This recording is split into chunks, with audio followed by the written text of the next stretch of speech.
இப்படிதான் நடக்கும் நான் எதிர்பார்க்கல. நான் கடந்த 5 பிரச்சார கூட்டங்கள் நடக்கலங்கிறாரு. ஆனா கடந்த எல்லா பிரச்சார கூட்டங்கள்லயும் இந்த தள்ளுமுள்ளுகள் சில மயக்கங்கள் அடைந்திருக்கு.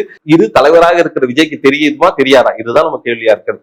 ரெண்டாவது, அந்த வீடியோட முடிவு என்ன சொல்றாருன்னா, சிஎம் சார் உங்களுக்கு பழி வாங்கணும்னு என்ன பண்ணா நீங்க என்ன பழி வாங்க, என் தொண்டர்களை விட்டுருங்க, நான் என்னுடைய வீட்டிலேயே அலுவலகத்துல இருப்பேன் அப்படின்னு ஒரு வாசகத்தை தொகுத்திருக்கிறார். இது அப்பட்டமான பொலிட்டிக்கல் ஸ்டேட், அவ்வளவுதான் சொல்ல முடியும்.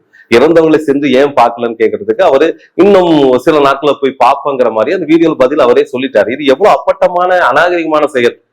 உங்க கட்சி கூட்டத்துக்கு வந்து பார்வையாளர் இறந்திருக்காங்க, இவங்களை ஏன் பாக்குறங்கிற கேள்விங்கிறது விஜயுடைய அரசியல் என்ன என்பது மிகப்பெரிய கேள்விக்குள்ளா இருக்கிறது. இதை இன்னொரு பக்கம் ஒன்றிய அரசா இருக்க பிஜேபி இதை பற்றி விசாரிக்க ஒரு குழு அமைச்சிருக்கிறாங்க. அதே நேரத்தில் தமிழ்நாடு அரசும் ஒரு தன்னபர் ஆணையத்தை உடனடியாக அமைக்குது.